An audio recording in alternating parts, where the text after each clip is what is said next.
네, 여러분 안녕하십니까? 2024년 1월 11일, 일이 세 개네요. 목요일 내용의 뉴스 인사이다 시작하겠습니다. 오늘 좀 날이 생각보다 좀 따뜻하긴 합니다만 한 주일에 가장 피로를 많이 느낄 수 있는 목요일이라고 합니다. 목요일 여러분들 한번 또 중간 점검하시고 힘내보는 그런 시간 가졌으면 좋겠습니다. 자, 오늘 여러분의 인간소화제 노영이 또 무슨 방송할지 기대를 해주십시오. 이진아 기자와 함께 뉴스픽 코너 준비되어 있는데요. 이재명 대표가 8일 만에 퇴원을 하고 증오 정치를 종식해야 된다. 이런 일성을 남겼습니다. 그리고 내 목숨, 남아있는 목숨이 뭐가 아깝겠느냐 이런 얘기도 했었죠. 매우 비장하게 지금 본인의 이 상황에 대한 엄중함을 얘기한 것이라고 생각이 드는데요. 이 내용 간단하게 살펴보고요. 그리고 현실적으로 지금 이재명 대표 그 피습한 살인 미수범에 대해서 신상 정보 공개가 또 외신을 통해서 나왔기 때문에 그 부분에 대해서 또 확인해 봐야 됩니다. 그리고 한동훈 국민의힘 비대위원장이 영입한 인재들 줄줄이 설화에 시달리고 있는데 이게 단순 설화의 문제는 아니라고 보고요. 왜냐하면 그동안에 이제 인생 살아온 이력과 연결되는 그런 일성들이 많았기 때문에 그 내용도 한번 살펴보도록 하겠습니다. 자, 그리고 오늘은 여러분들이 너무 좋아하는 이슈 삼아 믿는 날입니다. 네, 두 분의 변호사와 제가 함께하는 그런 날인데요. 한 주간 정치권에서 어떤 일이 있었었는지 오늘 중요한 얘기들이 많으니까 한번 귀 기울여 들어보시기 바랍니다. 네, 생방송 중에 궁금한 점 있으시면 언제든 댓글 남겨주시고요. 노영의 뉴스 인사이다 본격적으로 시작해 보겠습니다.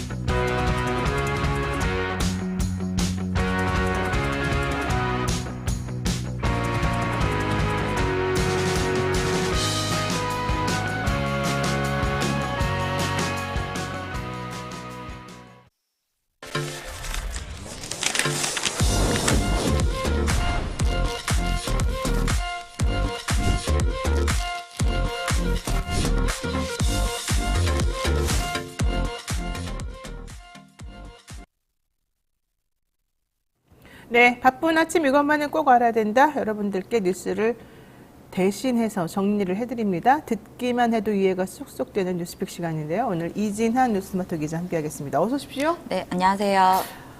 더불어민주당 이재명 대표 흉기에 찔려서 목 부위에 엄청난 상처를 입었었는데 그래도 정무에 빨리 복귀하고자 하는 의지가 강했습니다. 8일 만에 입원 치료를 마치고 퇴원을 했습니다. 증오 정치를 끝내야 된다. 이 말이 좀 인상적이었는데요. 네, 어제 오전 이재명 대표가 서울대병원 퇴원 직후에 국민을 향한 메시지를 전했는데요. 영상 먼저 보시겠습니다. 우리 국민 여러분께서 살려주신 목숨이라 앞으로 남은 생도 오로지 국민들을 위해서만 살겠습니다.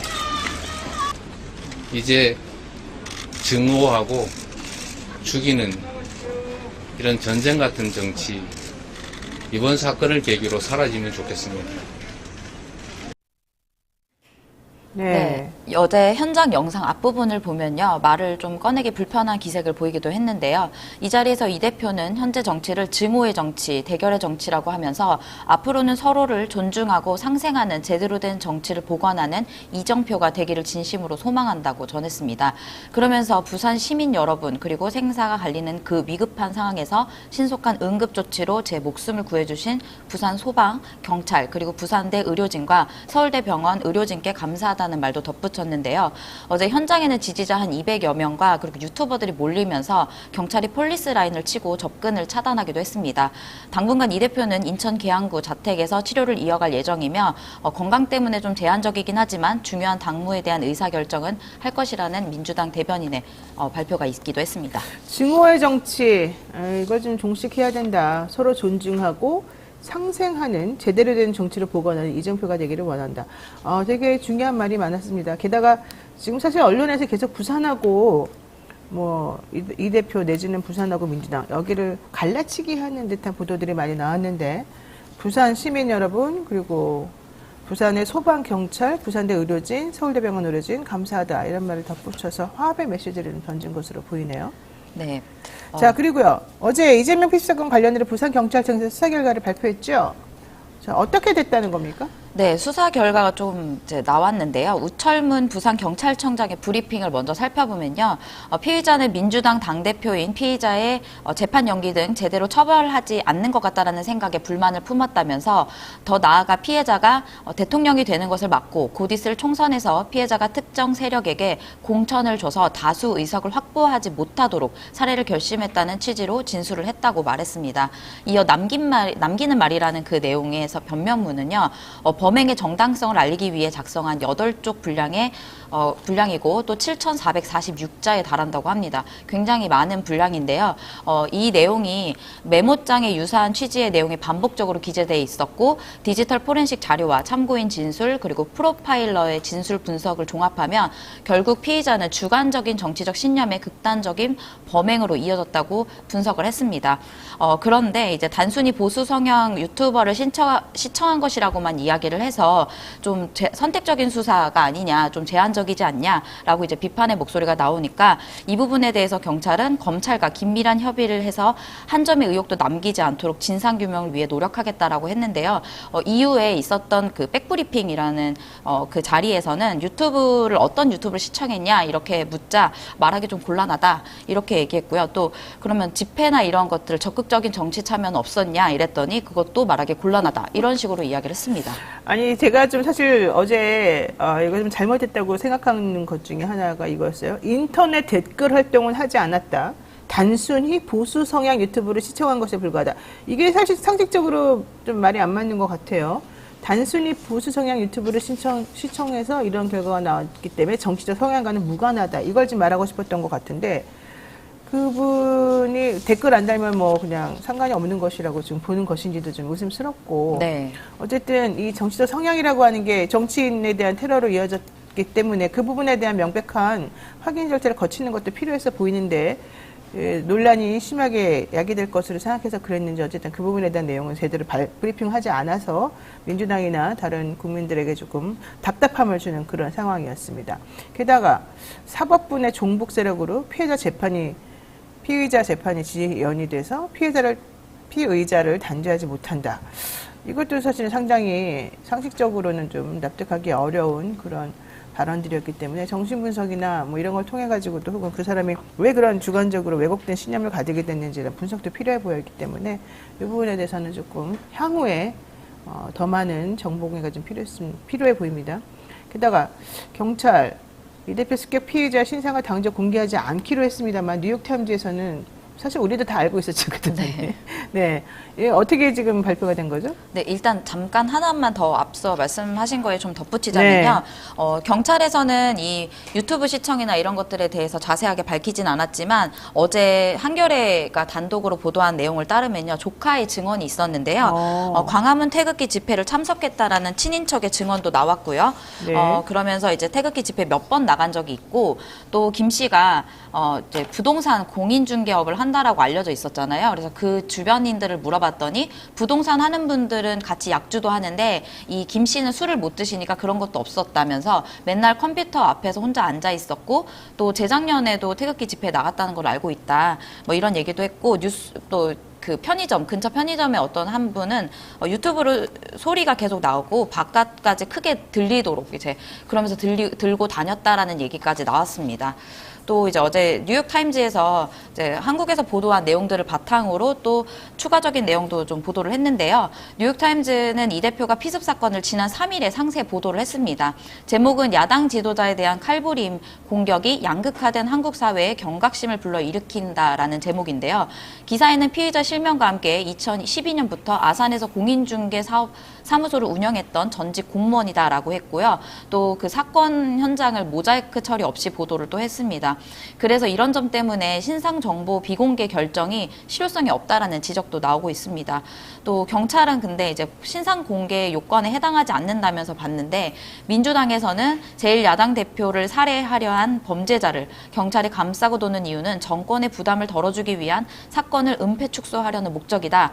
노무현 정부 시절 2006년 박근혜 한나라당 대표 피습 사건 당시 하루도 안 돼서 피해자의 신상을 공개했던 것과는 매우 대조적이다, 이렇게 지적을 했습니다. 저는 그 경찰의 신상공개 요건이 범행수단이 잔인하고 피해가 중대한 경우, 범죄를 범했다고 믿을 만한 증거가 충분한 경우, 피의자의 재범 방지 및 범죄 예방이 필요한 경우, 국민 알 권리 보장, 이거거든요.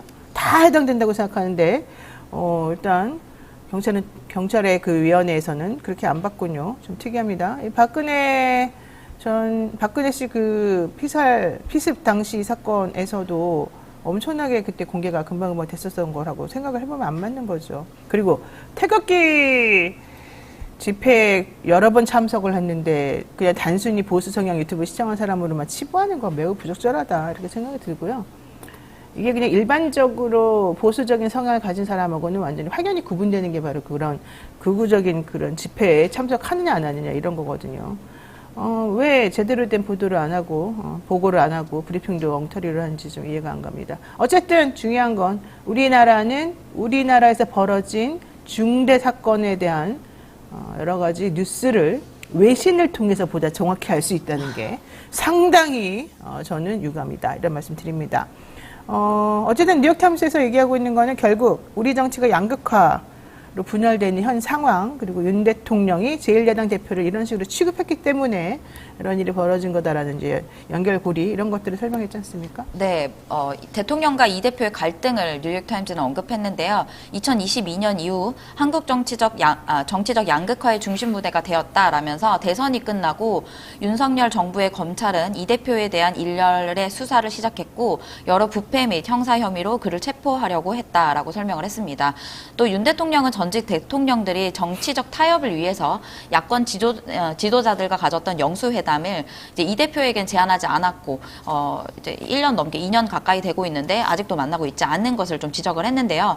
그러면서 그는 자신의 정치적 반대자들에게 반국가 세력, 부패한 카르텔로 규정했다라는 것을 또 꼬집었습니다. 그러면서 뉴욕타임즈는 윤 대통령이 이 대표의 쾌유를 바라고 있지만 분석가들은 4월 총선을 앞두고 한국의 정치 양극화나 당장 이런 것들은 나아질 것이 아니다라는 것을 이제 전망했습니다. 윤 대통령은 야권 인사들하고는 안 만나죠. 네. 제안하지도 않았고, 이게 통합을 저해하는 메시지로 비춰지기 때문에 매우 악영향을 끼친다. 이거는 뭐 누구도 부인할 수 없을 것 같고요. 4월 총선이 있는데 한국의 정치 양극화가 당장 나아질 일은 없다. 이게 되게 슬픈 분석인 것 같습니다. 자, 한동훈 국민의힘 비대위원장 얘기 한번 해보겠습니다. 이 한동훈 비대위원장이 임명한 비대위원부터 영입 인재까지 제대로 된 사람이 있냐, 이런 얘기가 사실 나올 정도예요. 네. 영입 인재 1호 박상수 변호사, 이분은 이제 여러 가지 행동들이 지금 나오고 있죠? 네. 앞서 민경우 전 비대위원은 노인 비하 발언 논란으로 임명된 지 하루 만에 사퇴를 했는데요. 어제는 박상수 변호사가 지난해 11월 주택 문제를 거론하면서 세대 간 갈라치기와 불신을 조장한 것으로 알려졌습니다. 내용을 좀 살펴보면요. 2040 청년들이 왜 분노하고 있느냐. 기성세대가 약속한 최상단의 코스를 밟아도 나이 40에 결혼하여 아이를 기르고 집 한 채 마련하는 것도 보상받지 못하고 있는데 어떻게 분노하지 않을 수 있겠는가. 그리고 60년대생 이상은 꿀빨러라고 이제 표현을 했는데요. 그래서 그들은 이해할 생각도 없으며 신도시 그리고 또 이 밖에도 이제 신도시 맘카페에서 부동산 상승기에 기획 이혼 소송이 터져 나왔다라면서 여성을 좀 비하하는 발언들이 있었는데요. 오른 아파트 값에서 목돈을 재산 분할로 받고 양육비를 아이 한 명당 150만 원씩 받아내면서 한 달에 300만 원씩 받고 이것을 목돈으로 굴리고 새 인생을 살 수 있다. 이렇게 이야기를 했습니다. 또 더불어 박 변호사는 가명으로 로스쿨 입시 강사 활동한 것으로 나타난 것과 함께 또 한동훈 팬클럽 회원이란 점도 좀 논란이 됐습니다. 너무 문제가 많습니다. 사실 제가 이분을 좀 알죠. 네. 자, 어쨌든 박상수 변호사 세대 간 갈라치기. 1960년대 이상 사람들은 꿀빨러들이다. 우리 청년들하고는 완전히 다른 인생을 살고 있다. 그들이 무엇을 잘했느냐, 뭐 이런 주장이고요. 이혼 소송을 기획해서 한다, 여자들이. 페미 논란 엄청납니다, 사실 이 사람. 그 본인이 운영했던 이 로스쿨 출신 변호사들이 소속되어 있는 카페가 있어요. 아, 커뮤니티가 있어요. 네. 예. 거기에 올라오는 이제 글들을 보면은, 물론 이분이 뭐 직접 했는지에 대해서 확인이 안 되는 부분도 많지만 상당히 좀 부적절한 내용들도 많이 좀 나와 있는 것으로 알고 있어서 이것도 옳지 않습니다. 게다가 박 변호사가 로스쿨 입시 강사 활동했던 것과 관련해서 어떤 언론에서 실질적으로 조세 포탈을 뭐 세금 제대로 신고하는지 그 학원도 좀 알아봐야 되고 이것저것 해야 된다 의문을 제기하니까 1억 원 손배소송하겠다. 기다려라. 네. 이런 얘기를 남겼습니다. 네. 변호사들이 이런 식으로 말하게 되면은 기자들이 매우 불안하고 불편할 것 같은데 이거는 올바른 대처가 솔직히 또 아니죠.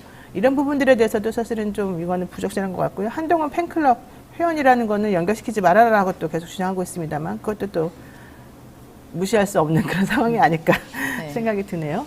네. 자, 좀 전에 제가 말씀드린 것처럼 로스쿨 입시 강사 활동 그리고 조세 포털 의심 요거 좀 얘기 좀 구체적으로 해주시죠. 네, 박 변호사가 2016년부터 최근까지 로스쿨 입시 강사로 활동을 했는데요. 이때 차선우란 이름으로 활동한 사실이 알려졌습니다. 의혹이 제기되자 박 변호사는 경제적 문제 때문에 가명으로 입시 강사 활동을 했다고 밝혔고 세금 포탈 의심에 대해서는 서울지방 변호사회의 겸직 허가를 받았고 강사 활동 당시에 세금 납부도 모두 했다라고 주장을 했습니다. 그러나 이제 한동훈 비대위원장이 강조한 명분과 원칙을 직접 말했던 것을 좀 위반한 것이 아니냐 이렇게 해서 사람들이 좀 논란이 있고요. 또 박 변호사는 자신의 의혹 해명보다는 세금 포탈 의혹 등의 단독 보도를 한 시사저널에 1억 원 손배소를 한 것이 이제 좀 알려지면서 좀 논란이 됐는데요. 시사저널의 입장에 따르면은 이제 미디어 오늘을 통해서 이야기를 했는데요. 협박한 사실이 없는데 협박했다라고 하면서 이제 그 손해배상 청구를 한 것이다라고 했고요. 그러면서 취재 당시의 녹음 파일과 문자, 증거 자료가 다 남아 있어서 여러 의혹을 묻는 것에 대해서 박 변호사는 명확하게 답을 하지 못했기 때문에 이런 기사를 낸 것이다라고 얘기를 했습니다. 한동훈 위원장이 영입한 인재들 사실은 계속해서 구설수에 오르고 있고 사상 검증이 필요하다 이런 얘기까지 나오죠. 네, 유튜브 친여 성향의 극단적인 유튜브에 출연한 인물부터 현 정부 장차관들이 다 합류했다고 그러는데 어떻게 된 거죠, 정확하게? 네, 그 친여 성향의 그 유튜브로 알려져 있는 빨대왕이라는 곳에 단골 출연한 그 분이 있었는데요. 노인비하로 사퇴했던 민경우 위원이랑 그리고 김건희 리스크를 직접 언급했던 김경률 위원 그리고 박상수 변호사도 이곳에 단골로 출연했다고 합니다. 그리고 또 이 밖에도 인재 영입으로는 지난 8일에 윤석열 정부에서 고위 관료를 지냈던 박문규, 정황근, 김한섭, 이기순 등 전직 장차관들이 이제 임명이 됐는데요. 그리고 또 정성국 전 한국교원단체 총연합회장도 영입이 됐는데 아직까지 이들에 대한 뭐 의혹은 아직 나온 것은 없지만 좀 친여성향의 그 유튜브들을 좀 출연했던 것들을 보면은 그럼 한 위원장도 이런 유튜브들을 많이 봐서 이분들을 좀 섭외한 것이 아니냐 이런 논란도 나오고 있습니다. 유튜브 채널 이름이 빨대왕이에요? 네, 빨대왕이라고 합니다. 아주 임팩트 있는 그런 이름이네요. 자. 이것과 또 별개로 한 장관, 한 위원장, 김건희 여사 관련해서 제2부속실이 필요하다. 이런 얘기를 지금 하면서 이제 물타기 논란이 나오고 있는데, 제2부속실도 설치하고, 특별감찰관도 추천하고, 특검도 하고 그러면 되는 거 아니겠습니까? 네, 그런 것 같은데요. 일단 네. 한 위원장은 어제 경남 창원에서 열린 국민의힘 경기도당 신년 인사회 뒤에서 이제 기자들과 만나서 특별감찰관은 이미 존재하는 제도니까 국회에서 추천만 하면 된다. 우리 당은 민주당과 특별감찰관 추천에 대해 협의할 준비가 되어 있다라고 말을 했습니다. 결국 김건희 여사 특검법 외에 다른 모든 것을 하겠다라는 것으로 보이는데요. 홍익표 민주당 원내대표는 특별감찰관 추천에 협조해달라는 요청이 오면 적극 협조하겠지만 그것과 김건희 특검은 별개다 이렇게 선을 그었습니다. 그러니까 결국 국민의힘에서 생각하는 거는 특별감찰관을 임명해서 하면은 어느 정도 컨트롤이 가능하다. 특별감찰관의 활동에 대해서 이런 생각인 것 같아요. 왜냐하면 특별감찰관이 원래는 대통령하고 독립해서 대통령 친인척, 뭐 주변 인물들에 대해서 감찰해가지고 부정부패나 비리가 있으면 이거를 고발하고 이럴 거잖아요. 그런데 특검은 안 되는데 감찰관 해서 하겠다? 그러니까 그거는 특별감찰관을 임명해서 하게 되면 별로 우리가 나오지 않도록 뭔가 조치할 수 있다. 이런 취지를 좀 들려서 매우 위험한 부분이 있는 것 같습니다. 어쨌든 홍익표 대표 특별감찰관 추천 문제랑 김건희 특검 문제 별개 문제고 제2부실 설치 문제도 별개 문제다. 이런 얘기를 정확히 하고 있네요. 네, 좀 전에 이제 우리가 이진아 기자하고 얘기했던 이재명 대표에 대한 이 살해 미수 했던 이 사람 그냥 단순히 유튜버를 보기만 한 것이 아니고 댓글 안 단 것이 아니다 이런 주장이 나오고 있습니다. 나이스라고 하는 이 닉네임 쓰시는 분이 이렇게 댓글을 다셨네요. 극우 쪽 사람이라서 비공개한 것 같습니다. 댓글이 입에 달지 못할 정도로 매일매일 쓴 것으로 알고 있고요. 2022년부터는요, 매일경제 구독자란에 그 내용들이 좀 있는 것으로 확인됩니다. 이런 얘기 좀 하셨는데, 그렇다라고 한다면 사실은 상당히 문제가 있을 수 있겠습니다. 박인하님, 왜 그렇게 비공개하고 그랬을까요? 계획하고 저지른 범행인데 왜 이거를 공개하지 못합니까? 왜 이성균은 일일이 공개를 했을까요? 먼저 이런 얘기 좀 하고 있습니다. 이게 이제 민심이다. 이게 우리 시청자들이 혹은 시민들이 비대위원장이 생각하는 시민 동료분들이 생각하는 그런 마음이 아닐까 생각이 듭니다. 네, 이진아 기자 수고 많으셨습니다. 네, 감사합니다. 생방송 댓글 참여 계속해서 부탁드리고요. 저는 잠시 후 이슈 3업으로 들어가겠습니다.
오늘따라 집중이 잘 안 된 것 같아.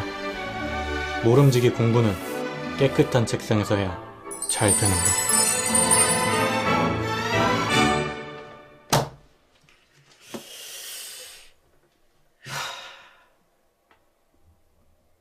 피곤한데 내일 할.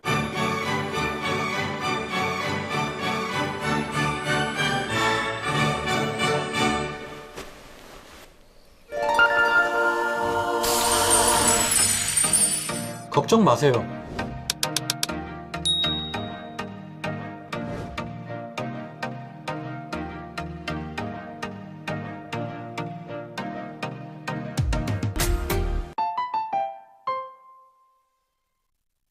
네, 산삼의 본향 함양 지리산 자락 800고지에서 농약 한 방울 비료 한 톨 없이 오로지 자연의 힘으로만 자란 산양 산삼입니다. 사포닌 함량이나 효과는 자연 산삼과 진배가 없고요. 7년근 뿌리, 잎, 열매 한 뿌리를 한 병에 담아 냈습니다. 압도적 사포닌 함량을 자랑한다고 하는데요. 제가 여러 번 말씀드리지만 사포닌은 면역력 강화에 매우 좋고 콜레스테롤 저하에 효과가 좋다고 합니다. 컴파운드 K 강화 특허 추출 방식으로 이 사포닌의 흡수를 높였다고 하는데요. 사랑하는 부모님, 남편과 아내, 그리고 자기 스스로에게 선물해 주시면 어떨까 싶습니다.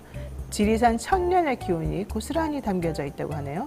2024년 새해에도 어김없이 찾아온 1+1 이벤트. 새해맞이 이벤트로요. 산삼 떡 3종 세트도 같이 드립니다. 많은 관심 부탁드립니다. 1666-1080 문의하시면 되고요. 네이버에서는 산삼 순백 검색하시면 되겠습니다.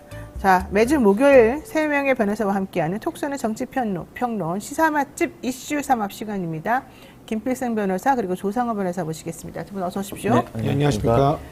너무 정신없는 한 주입니다. 오늘요, 한 주간 정치권에 너무 많은 일들이 일어나서 주요 인물들의 문제적 발언 중심으로 한번 정리를 해볼까 하는데요. 우선 첫 번째 주인공, 국민의힘으로 샤르륵 날아가 버린 이상민 의원이죠. 자신의 국민의힘 입당을 비판하는 당원들을 향해서 이재명 사당, 개딸당의 이재명과 공범자들, 부하 내동자들의 배신자라고 자기에게 얘기를 한다면, 그러니까 그 부하 뇌동자들이 자신을 배신자라고 말한다면 충분히 명예롭게 생각할 것이다. 이런 얘기를 했습니다. 그러면서 본인은 국민의힘에서는 쓴소리를 아끼겠다. 이런 얘기도 해서 제가 깜짝 놀랐습니다. 아끼지 않겠다가 아니라 아끼겠답니까? 네, 그러니까 국민의힘에서는 절대 쓴소리 안 하겠다는 겁니다. 왜 갑자기 소신을 그런 쓴소리 한다고 욕 얻어 먹으니까 나는 나가겠다고 하신 분인데 왜 이런 일이 벌어지고 있는 걸까요? 뭐 이런 관점이면 사실은 이제 이상민 의원의 정치적 스탠스 또는 인격 이런 것들이 사실 드러나는 장면들이고요. 네. 이런 기준에서 본다면 충분히 명예롭게 생각하는 것도 이해가 됩니다. 그러니까 국민의힘에 있을 때는, 그러니까 민주당에 있을 때는 저 사실 쓴소리란 말 별로 안 좋아하는데 프레임이라고 생각해서 쓴소리를 하고 싶은 대로 하고, 하지만 국민의힘에 들어갔을 때는 쓴소리를 하지 않는다.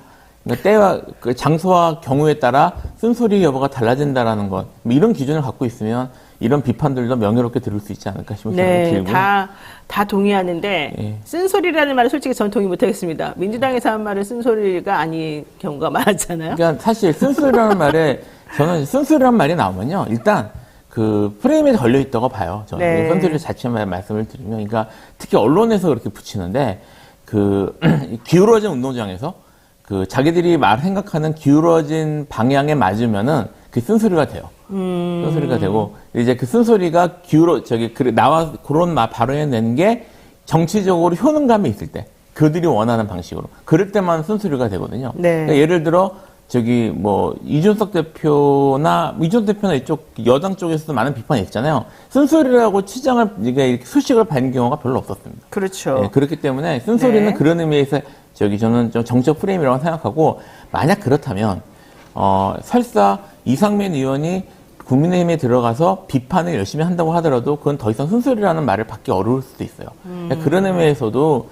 뭐 쓴소리를 하지 않겠다라는 말이 뭐 의미가 있을지 모르겠고, 한 가지만 더 말씀을 드리면, 사실 제가 이상민 의원이 입당한 이후에 한 발언 중에 좀 놀란 게 하나 있거든요. 네. 김건희 특검법을 통과시켜야 된다. 이 말을 듣고 이분이 아직 들어간 지 실제로 적응을 잘 못하신 게 아닌가. 약간 걱정은 좀 됐었습니다. 김건희 특검법을 통과시켜야 된다라고 네. 본인은 발언을 했는데 네, 그게 사실 국민의힘하고는 안 맞죠. 안 맞고 그럼 지금 거기서 이제 혼날까요? 뭐 그건 지켜봐야 되겠지만 네. 이분이 쓴소리는 하지 않겠다고 말씀을 하셨지만 뭐 실제로 가서 원래 이번 제가 그거 보고 사실 이분이 이런 스타일의 성격일 수도 있겠다는 생각은 들었거든요. 근데 이제 이게 국민의힘에서 어떻게 받아들여질지를 좀 지켜볼 필요가 있지 않을까 해서 들었어요. 아니 네. 김경률 비대위원이 첫 일성으로 김건희 특검법이 김건희 특검법에 대해서 어떻게 생각하냐에 대해서 김건희 여사의 그 명품백 소지라든가 여러 가지 사안들에 대해서 해명이 필요하다 이렇게 얘기했다가 갑자기 또 이번에 말을 바꿨잖아요. 김건희 특검법은 총선용 명백한 총선용이다. 그 얘기는 좀 이따 하고 김경률 씨 그러니까 그런 얘기는. 태도하고 네. 같은 것 같습니다. 지금 방금 전에 이상민 의원이 거기 들어가기 전에 방금 전에 그 얘기를 했잖아요. 네. 들어가기 직전에 무슨 김건희 여사에 대한 조치가 필요하다라고 했다가 쓴소리 않겠다라고 하는 거나 다 같은 맥락이라고 봅니다. 그리고 이상민 의원은 한동훈 비대위원장과 너무 잘 맞는다. 본인이 참 죽이 잘 맞는 사람이다. 이러면서 또 되게 좋아했던 것으로 보이고 어쨌든 국민의힘의 험지, 본인이 이제 속한 지역구가 국민의힘 험지인데 나 육선은 뭐 할 수 있다. 뭐 이런 자신감이 또 엄청나게 높아가지고 어제 하루 종일 조금 시끄러웠던 것으로 지금 보이거든요. 그러니까 이게 정말 그럽니다. 그러니까 뭐냐면 우리 사회에 이른바 소수자, 약자에 대한 배려가 필요한 건 분명해요. 근데 이분이 이른바 그 소수자 티오로 지금까지 5선을 하셨어요. 네. 그러니까 장애인에 대한 배려 차원에서 계속 단수를 줘왔거든요. 굉장히 민주당으로서는 좋은 지역구에 단수를 쭉 받아오셨는데 이게 원래 소수자에 대한 배려는 기반을 만들어주자는 거거든요. 그렇죠. 예, 그러니까 이게 뭔가 평등 경쟁을 하기 위한 기반을 출발선이 지금 안 그렇죠, 맞고 그렇습니다. 그러니까. 그 소수자 약자에게 오히려 더 특혜를 베풀자는 취지는 아니에요. 애초에 출발선이 안 맞고 뒤로 처지기 때문에 그걸 좀 받쳐줘야 일반 경쟁이 가능하다는 건데 네. 이분들처럼 이렇게 그 특혜가 이게 이제 특혜를 넘어 특권까지 돼버리면 네. 이런 폐해가 발생하는 겁니다. 왜냐하면 계속해서 자기는 단수를 받게 되니까 지역 주민이나 지역 당원들에 대해서 전혀 신경을 쓰지 않고 단수 공천으로 그렇습니다. 네. 배려하지 않고 그다음에 경청하지 않고 네. 그냥 자신이 하고 싶은 대로 정말 정치를 무슨 자신의 무슨 뭐 사기 클럽에서의 개인사인 것처럼 이렇게 운영하셨던 분들이라 이른바 뭐라 그래 텃밭을 험지로 만드는 아주 독특한 능력을 갖고 계신 분들이잖아요. 네. 이분이 이제 제대로 한번 평가받았으면 좋겠어요. 지금 사실 대전 유성갑인가요, 여기가? 맞죠? 네, 맞습니다. 여기 지금 이상민 의원이 나가서 나 육선 자신 있다 이렇게 말하는 거를 보면은 아무래도 조직이 있고 그동안에 해온 정치적인 네. 그런 터전이 확고하다고 생각하기 때문인 것 같은데 지금 조상호 변호사님은 지금 그런 거에 기대서는 안 된다 이런 취지로 좀 얘기를 하시는 것 같습니다. 어쨌든 이재명과 공범자들이 배신자라고 한다면 명예롭게 생각하겠다. 국민의힘에 가서는 쓴소리하지 않겠다 당분간. 이런 말들이 참 임팩트 있게 들렸다는 거. 자, 그리고요, 아까 이제 조상호 변호사 말한 것처럼 김경률 국민의힘 비대위원 얘기 한번 해보겠습니다. 처음에 인터뷰하고 나서 아마 좀 내부적으로 엄중 경고를 받은 게 아닌가 생각이 드는데요. 갑자기 말이 조금 바뀌었어요. 김건희 특검법과 관련해서 명백한 총선용이다. 더 밝혀질 것도 논란의 소지가 될 것도 없다. 법조인 한 명이 혼자서 일주일이면 할 수 있는 일이기 때문에 특별검사 20명씩 서너 달 할 필요가 뭐가 있냐. 그러니까 결과적으로는 특검법은 통과시키면 안 되고 하면 안 된다 뭐 이런 취지인 거죠. 김 변호사님. 왜 말이 갑자기 쫙 바뀌었죠? 뭐 내부 사정은 알 수 없으나 정황적으로는 이렇게 바뀌는 게 현재 지금 국민의힘 사정 상황상 분위기상 맞는 것처럼 보이는 건 사실이죠. 예, 비대위원장님이 조심하세요 이랬을까? 뭐 비대위원장이 직접 얘기를 하셨는지 아니면 다른 쪽을 통해서 얘기를 들어갔을지 모르겠지만 네. 어쨌든 단 한 번에 이렇게 태도가 바뀌는 걸 봐서는 네. 사실 지금 국민의힘이 어떤 식으로 돌아가고 있는지를 간접적으로 볼 수 있는 그런 게 아니죠. 네, 근데 어쨌든 그 팩트 체크 한번 해보겠습니다. 김건희 특검은 법조인 한 명이 죄송합니다. 일주일이면 할 수 있다. 이 말이 맞습니까? 조 변호사님? 글쎄요, 이게 뭐냐면 지금 드러난 것만 얘기하는 거잖아요. 아무런 수사권도 없이 그냥 기자들이 좀 찾아낸 정도를 가지고 말씀하시는 건데 그 수사가 이루어지게 되면 지금 나온 것도 이만큼인데 수사가 이루어지게 되면 얼마나 더 나올지 알 수 없고요. 지금 사실은 김건희 특검과 관련해 가지고 우리는 지금 주가 조작만 주목하고 있지만 뇌물도 주목해 봐야 돼요. 왜냐면 그때 당시에 이 주식을 매매하고 배정하는 과정에서 그 비상장 주식에 관련돼서 일정 정보를 제공하거나 아니면 그러니까 저기 상장 주식에 대한 정보를 제공하거나 비상장 주식을 미리 배정했다라는 의혹도 있습니다. 네. 그러니까 그런 부분에 대해서는 그러니까 남편이 그 고위 검사였단 말이죠. 그 고위 검사인데 기업으로부터 이제 상장될 주식에 대한 그 주식을 미리 배정받는 등에 대해서는 명백히 뇌물성이 인정될 수 있습니다. 그래서 그런 부분에 대한 수사까지 번지면 그걸 지금 뭐 검사 한 명이 일주일 만에 한다? 택도 없는 얘기죠. 그러니까 지금 딱 기자들이 아무런 수사권 없이 그냥 너무 명백하게 겉으로 드러나서 보이는 것만 놓고 본다면 뭐 그럴 수도 있겠죠. 다른 부분에 대한 수사가 일주일은 좀 과하고 그러니까 검사 한 두세 명이 붙어서 한 달 정도 수사를 하면 나올 수도 있어요. 지금껏 정리하는 거는. 근데 우리가 지금 이 특검법이 대상으로 하고 있는 건 그 불법 행위자에 대해서 수사 과정에서 인지되는 추가 사건들을 수사할 수 있는데 대표적인 게 지금 도이치모터스와 김건희 씨의 특수관계입니다. 그러니까 그런 부분에 대해서는 수사가 추가적으로 이루어져야 돼요. 이분이 어쨌든 김건희 특검법은 악법이다 이렇게 규정을 하면서 뭐 변호사 한 명이 검사 출신 법조인 한 명이 혼자 일주일이면 할 수 있다 이렇게 말했는데 김경률 씨는 회계사 아닙니까? 이분이 무슨 뭐 수사관도 아니고 어떻게 이런 걸 이렇게 잘 알죠? 한 일주일이면 다 할 수 있는 게 아닌지? 이것도 사실 같은 이제 카테고리를 묶을 수가 있는데 이른바 이제 조국 흑서 저자 중 한 분 아니겠습니까? 네. 조국 흑서에 참여했었던 분들의 특징 중 하나가 가장 중요한 특징 중에 하나가 자기의 전문 분야가 아님에도 불구하고 전문인처럼 많이 여기저기서 스피커를 대준다는 거고요. 그렇죠. 그러면 전문가처럼 얘기를 해요. 맞는 건 별로 없는데. 그때 진중건 씨, 권경의 변호사, 이 김경률 씨, 뭐 이런 분들이 그 당시에 대표적인 흑서 저자들이에요. 그러니까 그 두 번째 특징도 하나 있는데, 뭐 두 번째 특징은 그렇다고 그분들이 본업을 잘하느냐. 예, 본업도 별로 잘한다는 느낌은 아니라는 그 두 가지 오늘 왜 이래요? 예, 그런 특징이 있는데 네. 김경률 회계사의 말씀인 경우에 일단 이분이 뭐 검찰 몇 명이 몇 명이 들어가서 얼마나 수사해야 될지에 대해서 이렇게 단정적으로 말하는 건 일단 매우 부적절하고요. 전문가가 아니고. 그리고 사실관계도 인정되기가 어렵고. 이분은 이제 국정농단 수준의 특별검사 아니냐라고 얘기를 한 것 같아요. 네. 얘기한 걸 보면. 근데, 사실 비교해봐야 될 건 조국입니다. 네. 이분이. 조국 같은 경우에도 국정농단급 이상의 검사들이 투입돼서 그렇죠. 수사한 것으로 지금 알려져 있거든요. 네. 그러니까 이게 지금 사실 규모나 이런 것들이 훨씬 크고 장기간 이루어진 것이기 때문에 적어도 그 정도 규모의 검사는 필요하다고 봐야 될 거예요. 지금 현재 지금 정권이나 이제까지 해온 검사 스타일로 봐서. 근데 그럼에도 불구하고 그러니까 사실 뭐 객관적 뭐 그 사전 예전에 그런 경험 이런 것들을 보면은 그렇게 보는 게 당연한 건데 이분은 별다른 근거도 없이 한 명이서 일주일이면 된다는 얘기를 했단 말이에요. 사실관계로도 안 맞고 전문가적 지식이 있는지도 좀 의심스러운.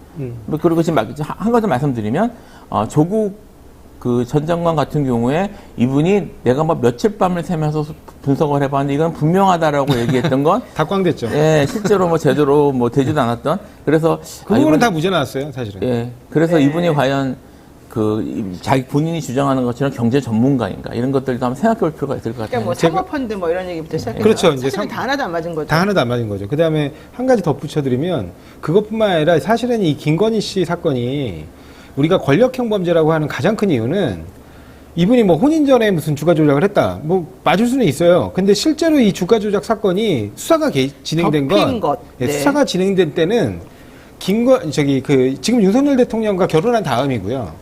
그 이후에 석연찮은 이유로 보통 서울경찰청 광역수사대가 영장을 청구하면 기각하는 사례가 별로 없어요. 왜냐하면 서울경찰청에서도 나름 에이스급들이 있는 곳이거든요. 그럼요. 광수대. 광수대 굉장히 유명하죠. 그러니까 그래서 거기서 영장을 수차례 넣었어요. 수차례 넣었는데 다 검찰에서 신청을 기각하는 겁니다. 그러니까 법원까지 올라가서 기각된 게 아니에요. 검찰에서 기각을 하는데 그때 당시에 남편이 서울중앙지검 그 대검과 서울중앙지검의 특수부검사로서 이름을 날릴 때입니다. 그렇죠. 예, 그랬기 때문에 부당한 영향력을 행사하지 않았느냐에 대한 부분이 있고요. 실제로 그걸 우리가 확인할 수 있는 게 이후 어떻게 총장의 수사권까지 제한해 가면서 이런 이해충돌 논란을 없애기 위해서 추미애 장관이 수사지휘권을 발동했잖아요. 네. 그래서 어렵사리 그 공범들에 대한 기소까지 이루어졌는데 다 유죄 나왔어요. 그리고 그 유죄가 나오는 재판 과정에서 김건희 여사가 명백하게 관여한 정황들이 드러났고요. 네. 특히 김건희 여사는 도이치모터스의 사회이사 직함까지 받아서 내부자에 해당합니다. 명함도 뿌리고 막 네, 그랬죠. 내부자에 해당하기 때문에 그런 사람들 그럼에도 불구하고 이 부분이 수사가 이루어지지 않은 점 이런 부분에 대해서 그리고 2년 넘게 이 부분에 대한 처분이 이루어지지 않은 점 이런 부분들이 직권남용 그러니까 그 상급자에 대한 직권남용 그다음에 해당 수사 검사들에 의한 직무유기 이런 부분들까지 다 수사가 이루어져야 되거든요. 네. 그러니까 이거는 박근혜 국정농단을 얘기한다면 이른바 김건희 사법농단이에요. 그러니까 김건희 사법농단인데 지금 우리도 기억하고 있지만 박근혜 국정농단 70일 갖고 수사 제대로 이루어졌나요? 사법농단이라기보다는 검찰권 농단이겠죠. 그렇죠. 네. 검찰권 농단. 그래서 그것도 그 큰 그림의 것들만 이제 특검에 의해서 이루어졌고 이후 거기서 파생자 나오는 여러 범죄들은 결국에는 다시 검찰이 인계받아가지고 1년 넘게 수사해서 다 정리한 거예요. 그렇죠. 예. 그러니까 그런 걸 놓고 보더라도 이게 과하다? 정말 택도 없는 소리입니다. 그리고 만약에 김경률 회계사처럼 그 주장이 사실이라면 지금 빨리 통과시켜서 빨리 끝내고 그냥 또 총선 치르면 돼요. 네. 일주일이면 한다면서요. 그렇죠. 근데 사실은 저는 좀 김경률 비대위원이나 뭐 이런 분들 좀 그 변화의 과정이 조금 사실은 좀 이해가 안 되는 부분도 있어요. 그분이 처음에는 그 시민단체에서 활동하면서 되게 이제 정의적 관점에서 이런저런 얘기들을 되게 많이 했고 특히 이제 삼성 분식회계나 뭐 이런 그 에버랜드 전화사채 관련된 얘기를 많이 하면서 이제 재벌 기업이 이제 그런 식으로 행동하면 안 되고 여기 우리 정부나 이런 쪽에서 부역하면 안 된다라는 주장으로 사실은 처음에 인지도를 많이 높였던 분이거든요. 근데 이제 어느 순간부터 갑자기 이제 막 아까 말한 대로 그 흑서도 쓰고 흑화 사실은 이제 된 상황이었는데 결국 여기까지 지금 왔단 말이죠. 근데 이 그 변화의 과정을 살펴보게 되면 초창기에 본인이 주장했던 지향했던 가치관하고 완전히 배척되는 지점에 지금 본인이 딱 올라와서 또 그것과 완전히 모순되는 주장들과 이런 것들을 되게 많이 하고 옹호하는 집단이나 이런 게 예전엔 자기가 배척했던 그 집단들을 또 옹호하는 발언들을 많이 하고 있거든요. 이런 것들을 보면서 결국 이 사람이 추구했던 정의라고 하는 거는 지금 현재 있는 이 위치, 여기를 지향했던 것인가? 이런 생각이 조금 들어서 한편으로는 매우 씁쓸한 지금 상황이 됐습니다.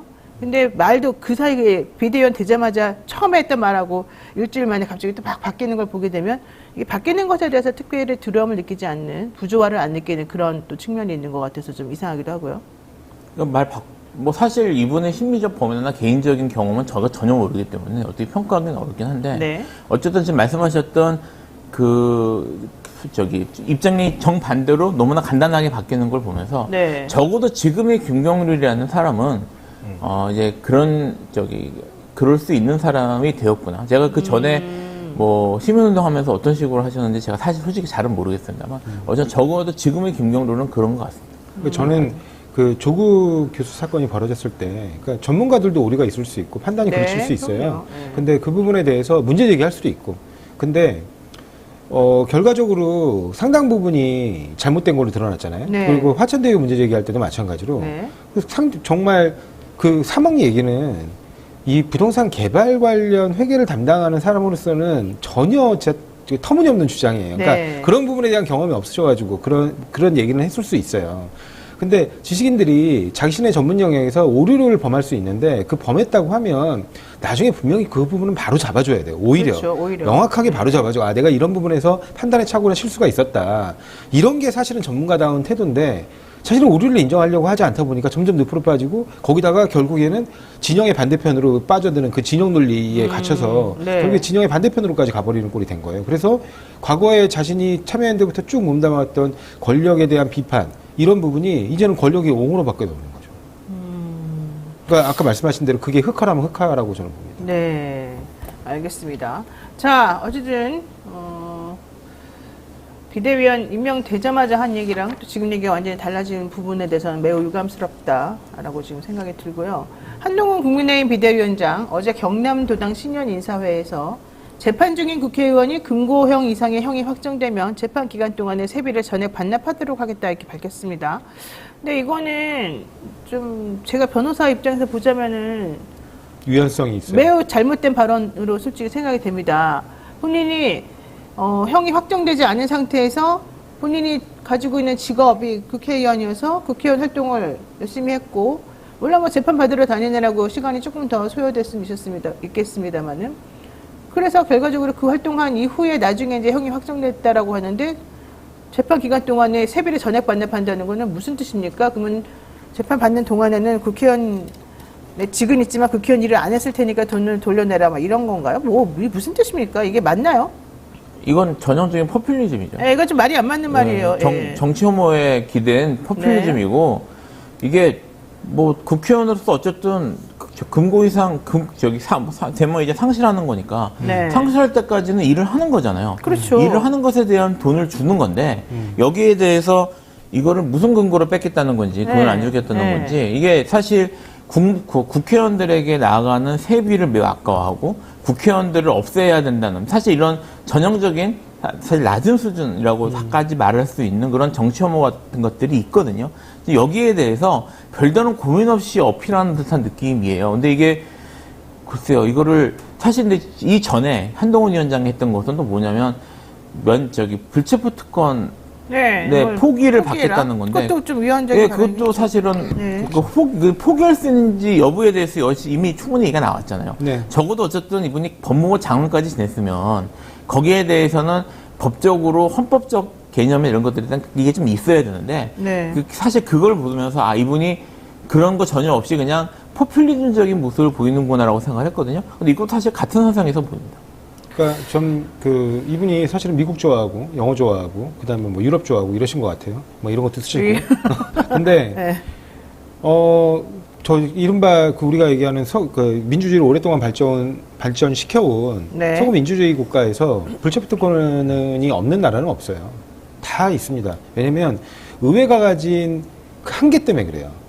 그 행정부가 갖고 있는 막강한 법 집행력, 그 집행력에 대응해서 효과적으로 행정부를 견제해서 이른바 권력 분립으로 의도했던 가치를 실현시키려면 네. 그 정도의 방어막은 있어야 된다는 겁니다.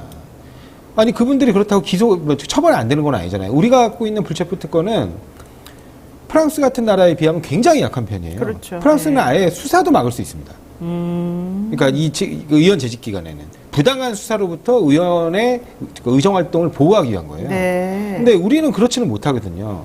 그냥 정상적으로 기소하고 재판까지 다 할 수 있어요. 단지 구금하지 말라. 그것도 회기 중에 잡아가지 말라는 거예요. 네. 근데 그런 것조차 뭐 포기하라고 아주 위헌적 발상을 하는 거. 이게 바로 검찰 정치를 중심에 놓겠다. 그리고 본인이 이른바 검찰의 순혈, 특수부 출신이기 때문에 나는 누구도 못 건드린다.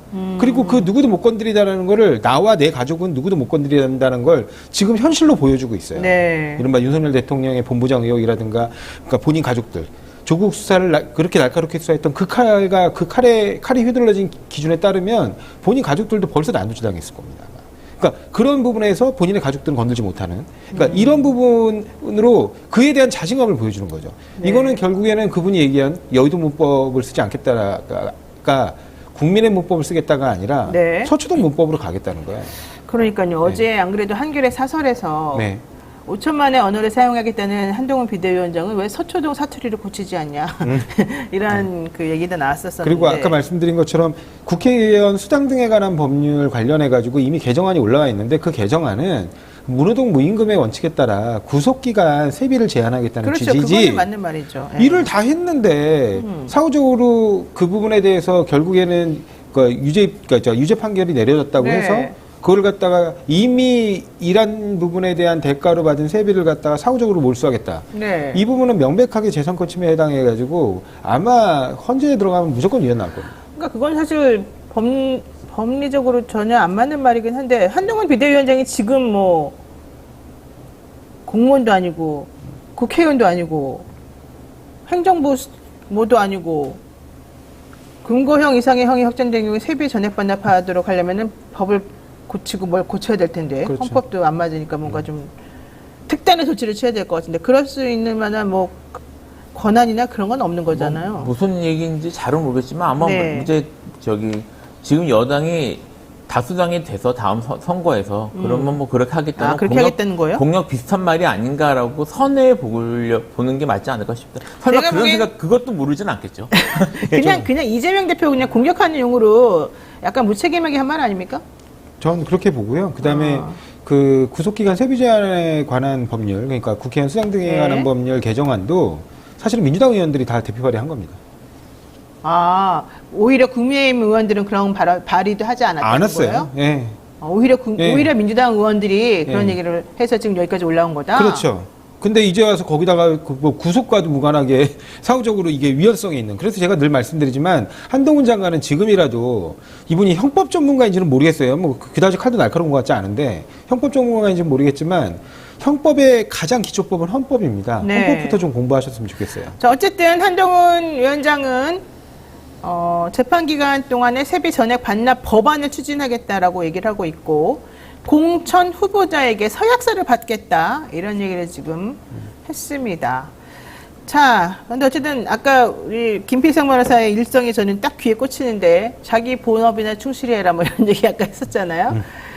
국민의힘 비대위원 영입 인재 내지는 인재 영입 위원장을 지금 공동으로 맡고 있는 한동훈 비대위원장 입장에서는 본인이 영입한 인재들의 지금 이 과거 발언이나 인성 논란이나 이런 것들이 좀 부담으로 사실은 작용할 것 같고 실제 본인이 그 과거에 인사 관련 최종 책임 물론 뭐 그건 대통령 있습니다만 책임자로서 했던 인사들이 다 줄줄이 부적격이라는 지금 평가가 나오는 상황에서 이번에 이 비대위 영입 인재들 관련해서도 지금 문제가 계속 나오잖아요.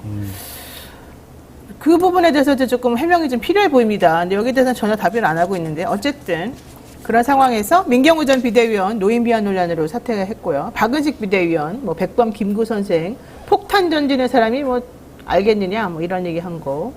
또 한동훈 비대위 1호 영입 이제 박상수 변호사 뭐 여러 가지 이분은 정말 여러 가지 문제가 있는데 그 중에 하나가 또 빼미 논란이란 말이죠. 결과적으로는 인사검증 제대로 못하고 있는 비대위원장, 인재 영입위원장 이거 어떻게 봐야 되겠습니까? 평가를 좀 해야 될 것 같은데요. 사실 이게 일관되게 이런 모습이 나타나는 걸 보면요. 네. 인재 선정 기준이 우리가 생각하는 것과 다른 게 아닌가라는 생각도 들어요. 네. 선정 기준에 따라서 이런 분들이 영입한 게 아닌가라는 생각이 들 정도로 너무 일관돼서. 근데 이제 그게 아니라면 놀라울 정도로 인사검증을 못하고 있는 거죠. 그러니까 너무 못하는데 한두 번 못하는 것도 아니고 일관적으로 쭉 못하는데 여기에 대해서는 전혀 책임을 안 진다는 게 전 더 놀라워요. 근데 그건 사실 그분이 그 전에 법무부 장관으로서 네. 이제 이 정권의 인사 책임의 실무 총책임자였던 셈이잖아요. 네. 거기서도 인사검증이 제대로 된 케이스가 거의 없어요. 떠오르는 게 없거든요. 네. 그러니까 그런 점에 있어서는 어떻게 보면 일관성을 보인다고 볼 수 있는 건데, 네. 그러니까 사실 이제 정말 이분이 정말 옛날에 문제 발언한 사람을 일부러 찾아서 할 일은 없겠지만, 그렇게도 생각합니까? 할 일은 없겠지만, 네. 이제 문제 발언이나 이런 그런 좀 문제적 행동들을 할 가능성이 매우 높은 인재 풀을 중심으로 뽑고 있는 건 맞는 것 같아요. 그러니까 그런 분들과 코드가 맞는 거죠. 예, 그렇게 봐야 됩니까? 예, 그럴 만한 분들하고 코드가 맞고, 이제 말씀하셨던 건 사실 그런 분들하고 코드가 맞는 게 윤석열 대통령부터 맞는 거잖아요. 그러니까 이제 윤석열 대통령과 결을 같이 하는 분이니까 이분 입장에서 이 정도면 훌륭한 인재고, 우리가 데려다가 쓸 만한 그런 괜찮은 분이다, 전문가다 생각하시는 분들이 대체적으로 그런 경향을 갖고 있는 것이 아닌가. 이렇게 보는 게 이렇게 해석하는 게 합리적일 것 같아요. 박은식 비대위원 자신의 SNS에 이승만 전 대통령을 국익을 위해 미국과 싸워가며 대한민국 건국을 쟁취한 인물로 평가하고 추켜 세우는 과정에서 백번 김구 선생에 대해서 김구?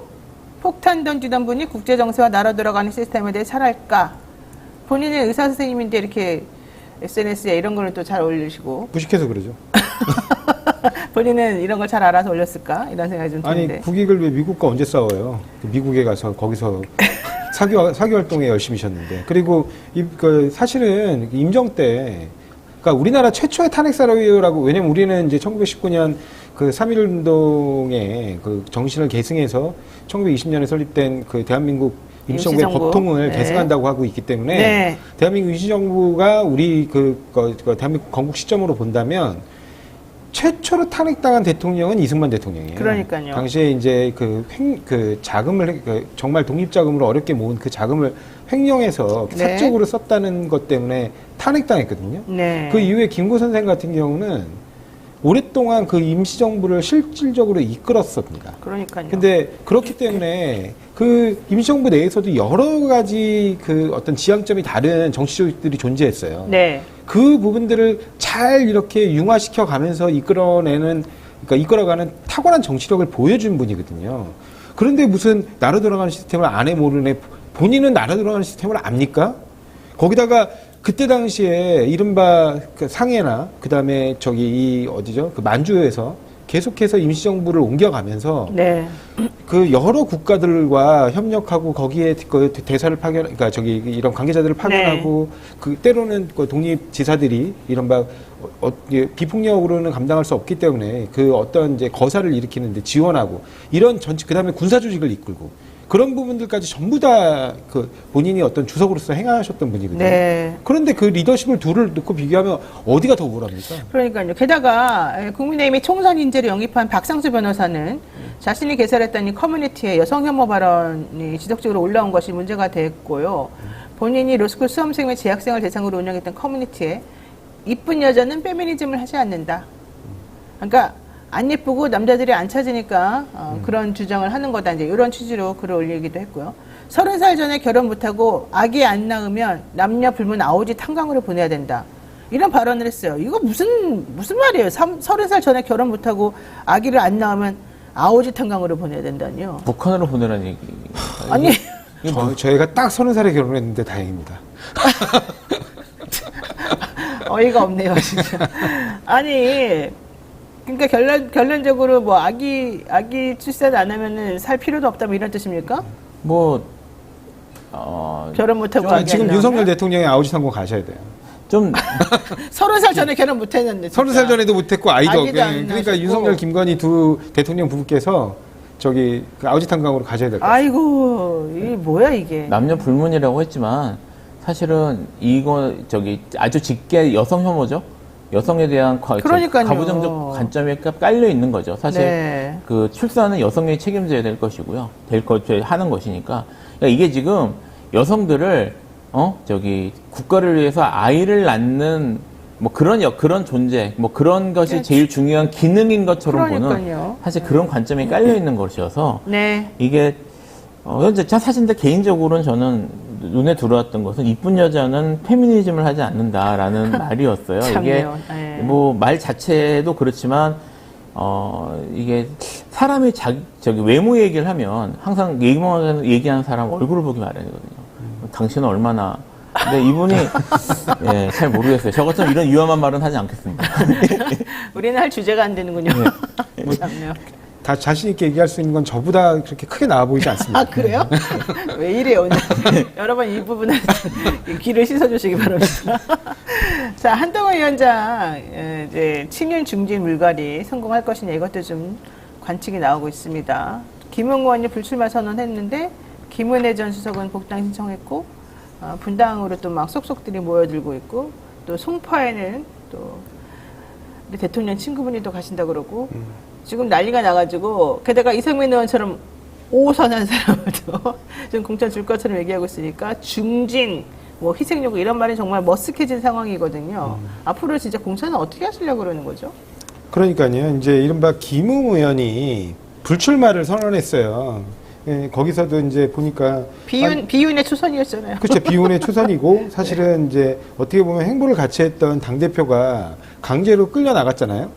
그러다 보니까 거기에서 이제 더 이상 국민의힘과 같이 정치하기에는 어렵겠다라는 생각을 하셨는지 딱 불출마를 했는데 그 자리가 싹 비니까 차차차 다시 재배치가 이루어진 거예요. 네. 이른바 친윤 핵심이라고 하는 사람들이 원래는 왜냐면 이 석동현 변호사가 뭐 윤석열 대통령과 뭐 30년 직인에 뭐 40년 직인에 이러잖아요. 40년 직인에 뭐 대학교 동기로 알고 있습니다. 네, 맞아요. 근데 이 석동현 변호사가 원래 출마한다라고 얘기가 나왔던 부분은 과거에 본인이 실제로 출마를 했었던 그러니까 부산 해운대갑이에요. 네. 거기에서 이제 21대 총선 때도 이른바 하태경 의원과 이제 경선을 진행했었는데 결국에 떨어졌거든요. 그랬군요. 근데 거기에 다시 이제 하태경 의원이 자리를 비우니까 이른바 윤석열 대통령실에서의 압력으로 자리를 비웠다라는 평가를 받는데 그렇죠. 네. 거기에 그래서 당연히 석동현 변호사가 갈 줄 알았더니 거기엔 또 이제 윤석열의 핵심 측근이라고 핵심 했어요. 측근들. 예, 네. 주진우 변호사가 네. 이제 그쪽으로 가는 걸로 이제 주진우 비서관이 거기서 좀 밀렸군요. 예, 네. 그렇게 되면서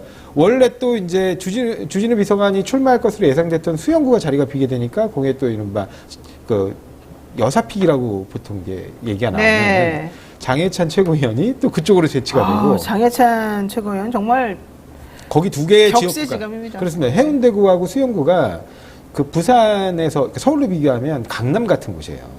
그러니까 이제 부산 내에서도 국민의힘 지지세가 압도적인 곳입니다. 그 수영구 같은 경우만 해도 보면 해운대갑이나 수영구 같은 경우 비교하면 민주당하고 지지율이 거의 2배 가까이 차이 나요. 그러니까 그럴 정도로 압도적으로 이른바 텃밭. 그러니까 그 곳에 이른바 핵심 둘이가 이제 가게 되고 그러니까 결국에 석동현 변호사는 또 다른 민주당의 그 국민의힘의 텃밭이라고 할 수 있는 비게 된 송파갑으로. 네. 그러면 16년 전에 아내가 당선된 거 뭐 이런 얘기도 하더라고요. 그러니까 결국에는 돌고 이게 돌아. 대통령실에서 다 좋은 자리를 차지하는 거예요. 대통령과 인연이 있는 사람들이. 그러니까 깃발만 꽂으면 되는 것으로 다 보냈군요. 그렇죠. 이거를 누가 그러면 대통령실에서 공천했다고 하지 당에서 자치적으로 했다라고 보겠습니까? 아이고 복잡스럽네요. 네. 뭐 저는 한동훈 위원장이 친윤 중진 희생을 공개적으로 요구한 적이 있는지가 일단 좀 의문이고요. 제가 지금 혹시 제가 잘못 알고 있나 싶어서 지금 찾아봤는데 네. 뭐 이제 본인이 불출마하겠다 하는 말을 그런 식으로 해석한 기사들은 많이 나오는데 직접 이렇게 말씀하셨는지 여부는 제가 잘 모르겠고요. 그런 말을 한 적은 없죠. 예, 네. 그리고 저는 그 이전에 한동훈 위원장이 친윤 중진 물갈이를 정말 비전이나 이런 방향을 잡고 했을까부터 저는 좀 의문이에요. 뭐 지금 더 말씀하신 것처럼 돌아가는 거나 이런 걸 보면 이게 친윤 중진 물갈이라기보다는 오히려 친윤을 강화하는 쪽으로 네. 지금 공천이 이루어지고 있는 듯한 모습. 물론 결론을 봐야 되겠지만 이런 상황에서 친윤 중진 물갈이가 물 건너갔다라고 말하는 것 자체가 적절하지 않은 것 같다. 알겠습니다. 자, 민주당 얘기 좀 해보겠습니다. 이재명 대표가 어제 퇴원했습니다. 상대를 죽여 없애는 전쟁 같은 정치는 끝내야 한다 말했는데 이재명 대표 죽다 살아났습니다. 이런 얘기를 사실은 했거든요. 그런데도 불구하고 뭐 목숨이 아깝겠습니까? 또 이런 얘기하면서 되게 비장한 각오를 밝혔어요.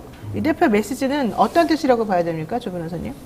예, 뭐 사실은 이제 윤석열 정부 출범 이후에 2년 가까이 야당 대표에 대한 수사로 한 개 지방청 이상의 그 수사 인력들이 총동원돼가지고 네. 계속해서 수사를 진행했어요. 그리고 지금도 그 수사는 멈추지 않고 있습니다. 지금도 경기도청에 대한 압수수색과 그 부분에 대해서 신임 경기도지사까지도 불만을 표시하고 네. 분노할 정도로 계속해서 수사는 이어지고 있는데요. 그러니까 이런 부분에 대해서 그리고 그렇게 어떤 그 강력한 사정권을 가지고 이른바 정적 제거를 위해 올인하는 이런 비정한 정치 이제는 좀 그만해야 되는 거 아니냐. 네. 그리고 서로 간의 분열과 대립의 언어로 난무하다 보니까 결국에는 그 지지층까지 부안해동해가지고 그런 끔찍한 살인 테러까지 벌이는 거잖아요.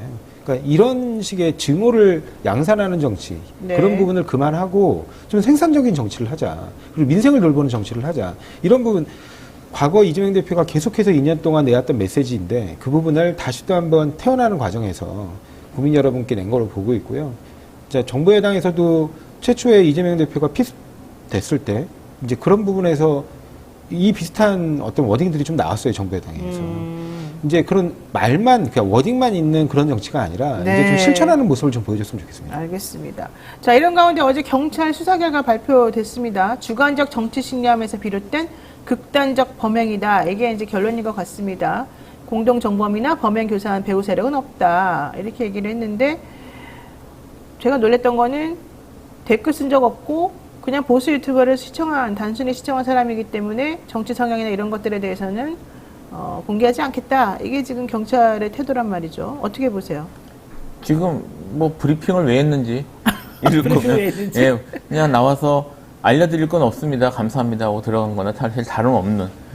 지금 사실은 언론 기사나 이런 데서 나와서 저기 추측한 거나 내용보다도 사실 부실하잖아요. 그렇죠. 그렇죠. 그래서 네. 이거를 이럴 거면 그냥 발표하지 말고 그냥 하지 뭘 나와서 발표해서 비난을 받나 싶을 정도의 내용이었고요. 오히려 발표한 내용들이 국민들의 의혹만 높여주는 것이어서 저는 기본적으로 피의사실 공표를 엄격하게 적용해야 한다고 생각하는 사람이라 여기에 대해서 지금 다른 경우처럼 시시콜콜이 익명이 누가 뭐 하고 이런 식으로 나가는 건 옳지 않다고 봅니다. 하지만 이 사건이 어쨌든 제1야당에 대한 암살 시도고 네. 이게 좀 정치적인 그런 음모론이 사실 많이 끌어올 수밖에 없는 것이어서 네. 그걸 위해서라도 수사한 내용이나 이런 것들이 알고 있는 것들은 정확하게 전달이 돼야 되는데 네. 그런 것들이 제대로 되지 않았다는 점에 있어서 뭐 매우 부적절한 하나만 오히려 안 하는 것보다 못한 것이었다. 왜냐면 저는 사실 이번 그 범행이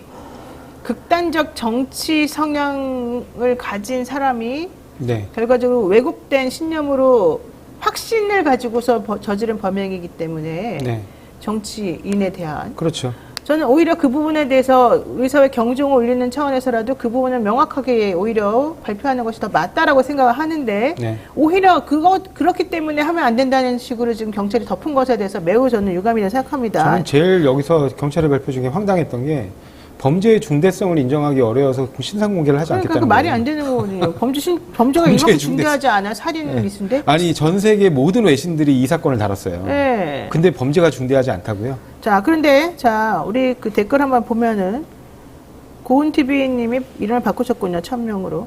자, 이분이 뭐라고 하군요. 유튜브의 위력에 대해서 저는 완전히 놀라움을 금치 못합니다. 제가 아는 선배도 그거 유튜브에 빠져서 정신 이상자가 됐습니다. 그러니까, 이제 물론 정신 이상자라는 말은 주관적인 말이기 때문에 정확하지는 않겠습니다만은, 그러니까 그만큼 이해하기 어려운 비이성적 행동을 많이 하더라. 뭐 이제 네. 이런 취지이겠죠?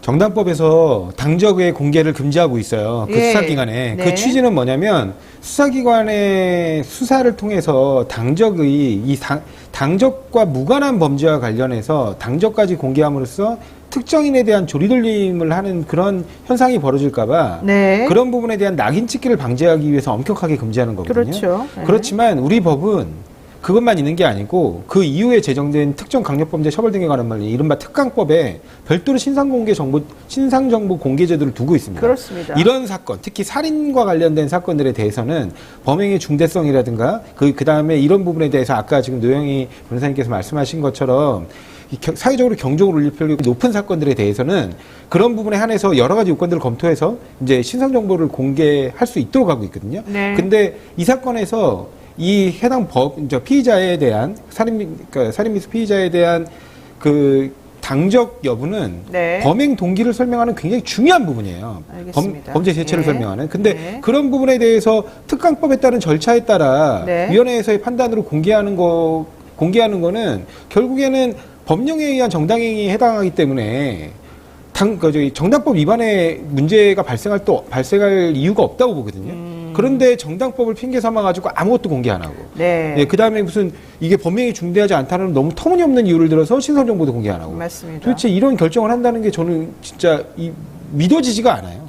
자, 어쨌든 민주당에서는 경찰의 수사가 부실하다고 비판을 하고 있고요. 피의자 신상정보가 비공개된 이유도 납득할 수 없다고 주장하고 특히 사건 발생 즉시 경찰이 사건 현장을 보존하지 않고 물청소를 했다는 겁니다. 그리고 정청래 최고위원이 1cm 경상 얘기는 허위다. 물청소를 흔적이 지워졌다. 이재명 핏자국을 이렇다. 이렇게 공개하기도 했고요.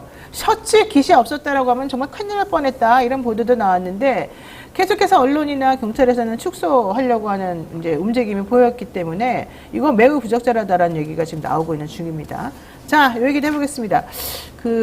다른 얘기이기도 합니다만 이재명 대표가 병상에 있을 때 정성호 민주당 의원과 이른바 성희롱 논란이 불거진 현근택 민주연구원 부원장 징계 수위에 대해서 서로 나눈 대화, 이것에 대해서 얘기들이 지금 많거든요. 어제 민주당 탈당을 선언했던 이원흑 의원이 이게 바로 이재명 사당화의 증거다, 이렇게 지금 얘기를 했는데, 또 한편 현근택 부원장이 경쟁 상대로 있었던 그 윤영찬 의원 지역구, 여기서 윤영찬 의원은 원래 탈당이 예고돼 있다가 30분 전에, 그러니까 탈당 기자회견 30분 전에 갑자기 마음을 바꿔가지고 정치를 희화화시키고 있습니다. 예, 지금 일부러 정성 의원이 혹시 해당 문자를 기자들에게 보이게끔 해서 윤영찬 의원하고 뭔가 딜한 거 아니냐, 이런 의혹이 지금 나오고 있거든요. 김필삼 변호사님이 객관적으로 좀 설명해 볼까요?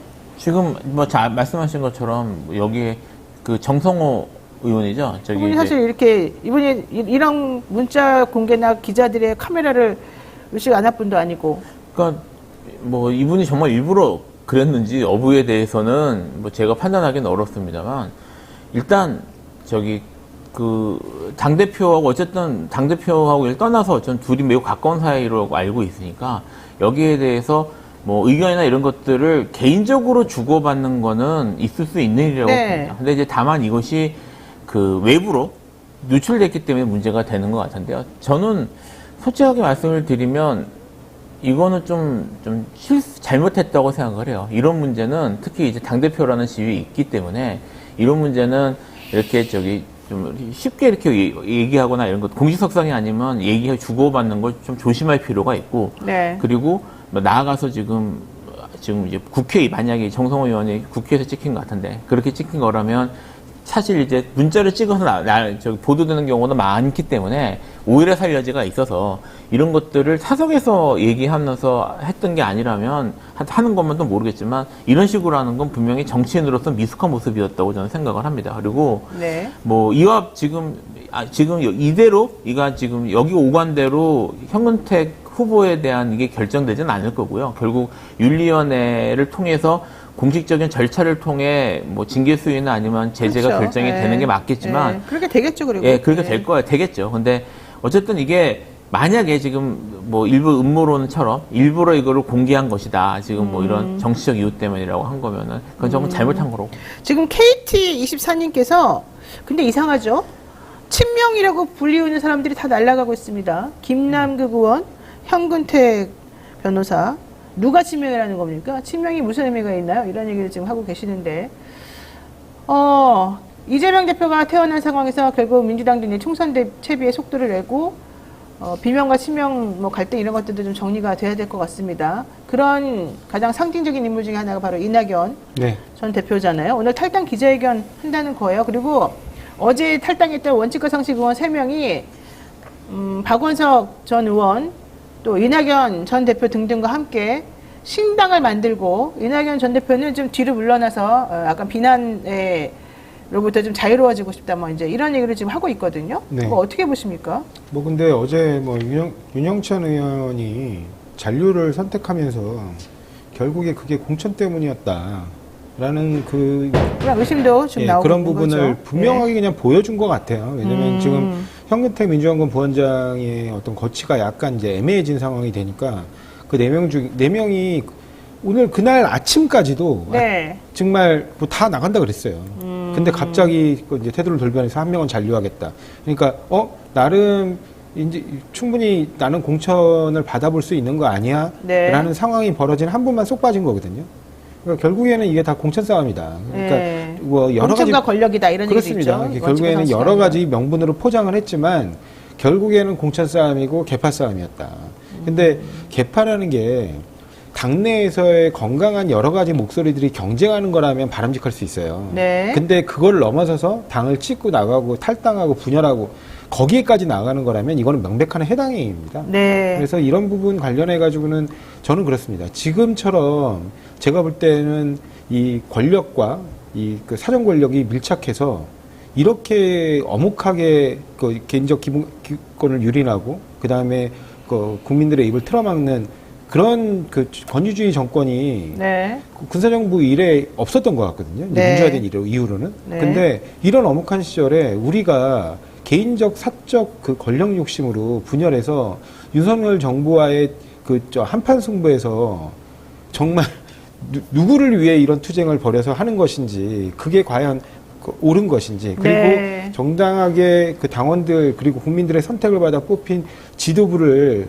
아무런 근거도 없이 흔들어대는 게 그야말로 그들의 당의 사당화를 노린 것이 아닌지 그런 부분은 분명히 짚고 넘어가고 싶습니다. 자, 그 김필승 변호사님께 마지막으로 이걸 여쭤보겠습니다. 이재명 대표 재판 관련해서 이번에 그 살인 미수범인 김 씨도 이재명 대표 재판이 자꾸 미뤄지고 연기돼서 처벌 안 받는 게 나는 싫었다. 그래서 대통령 못되게 하려고 이런 범죄를 저지른 거다. 이런 얘기도 했습니다만 어쨌든 그럴 정도로 이재명 대표 재판 관련해가지고 자꾸 미뤄지는 거 문제다. 이런 주장하는 사람들이 있거든요. 이번에 특히 공선법 위반 관련 재판하던 강규태 부장판사가 사표 내면서 그분이 이제 서강대 출신인데 자기네 그 대학 동기들 있는 그 단톡방에서 출생지라는 하나의 단서로 재판을 느리게 진행한다고 비난하는 게 너무 억울했다. 내가 조선시대 사또도 아니고 어떻게 50명 증인이 있는 사건을 이렇게 빨리 처리하라는 거냐 이랬어요. 이거를 최진영 그 국민의힘 지금 예비 후보가 동기거든요. 강규태 부장판사랑. 그래서 네. 그 같이 서강대 그 법대 동문이 있는 그 방에서 나온 걸 가지고 캡처해가지고 이제 이게 알려져 있는데 사실 저는 그것도 매우 부적절하다고 봅니다만 어쨌든 강 부장판사가 본인이 이제 전라도 출신이라는 걸 가지고 사람들이 지금 비난해서 너무 힘들었다 뭐 이런 얘기를 지금 하고 있는 거거든요. 이거 어떻게 보세요? 일단은 이제 지금 검찰이 그 작년 하반기라고 해야 되죠. 하반기 정도부터 네. 이 프레임으로 계속 나오고 있어요. 아, 검찰이? 검찰이 하고 그 전에는 네. 아마 기억하시겠지만 뭐 관련 사건 증거들도 뭐 몇 달 동안 안 내놓고 뭐 이런 식으로 사실 재판을 지연시켰고요. 본인들이 오히려 네, 했었고요. 지연시키면서. 그러다가 이제 그런 문제가 해결이 되고 나니까 지금 검찰이 몰아붙이고 있는데 네. 지금 제가 지난 시간에도 말씀을 드렸습니다만 현재 지금 특히 이제 그 뭐 대장동이나 이런 사건들이 속도가 지금 진행이 느려지는 가장 중요한 이유는 유동규 증인이 법정에 일방적으로 안 나오고 있기 때문이었거든요. 그렇죠. 네. 그래서 지금 근데 이제 그때도 사실은 뭐 저희가 이제 이것 때문에 다투기까지 하지는 않았는데 지금 피고인 쪽에 대해서는 빨리 진행을 해야 되는데 어쩌고 계속 하면서 유동규가 못 나온다는 건 뭐 오늘 내가 컨디션이 안 좋아서 못 나와 이런 식으로 직전에 통보를 한 것에 대해서 아무도 말도 안 해요. 아니 검찰이 편들어주는 얘기를 하는 거야. 검찰 이거는 뭐 유동규가 그럴 만한 상황이다 이런 식으로 제가 유동규 변호인인가 저분들이 이런 생각까지 했었는데 네. 지금 그런 식으로 진행이 느려져서 결국은 재판 순서나 방향까지 지금 바뀌어야 되는 상황까지 왔는데 네. 지금 이제 이재명 대표가 또 이렇게 피습을 당했다. 저기 암살 시도가 있었단 말입니다. 그래서 네. 지금 이거를 뭐 이쪽에서 특히 이재명 대표 쪽에서 오래 끌고 싶은 생각은 전혀 아니다. 알겠습니다. 네, 그건 좀 확실하게 네, 말씀드리겠습니다. 자 오늘 시간 관계상 여기까지 얘기 드려야 될 것 같습니다. 지금까지 김필성 조상업에서 함께했습니다. 두 분 말씀 고맙습니다. 네, 믿을 수 있다 더 착한 보험 얘기 잠깐 하겠습니다. 건강보험, 차량보험을 더 저렴하게 만나보실 수 있는 전문보험 클리닉 업체고요. 가족이나 친척, 지인에게 묻지마 보험 가입하신 분들, 보험료가 적당한지 내가 제대로 된 보험을 들고 있는 것인지 필요한 보장 받을 수 있는지 궁금할 때 점검 받아보시기 바랍니다. 예약만 하시면 전국 어디서든지 무료로 방문 상담도 가능하니까 주저하지 말고 예약하시기 바라고요. 상담 예약은 대표전화 1644-1236, 1644-1236이고요. 010-7613-3303으로 연락하시면 언제든지 24시간 상담 예약과 문의가 가능하다고 합니다. 영친이 분들 많은 관심 부탁드리고요. 저희가 오늘 준비한 내용 여기까지입니다. 그렇지만 가지 마시고 더 노반장이 진행하는, 제가 노반장입니다. 반장 한 번도 못 해본 제가 이제 출세했습니다. 저 노반장이 진행하는 2부 뉴스인사 프렌도 같이 많이 시청해 주시기 바랍니다. 더 재미있고 은밀한 얘기 나오니까요. 잠시 뒤에 뵙겠습니다.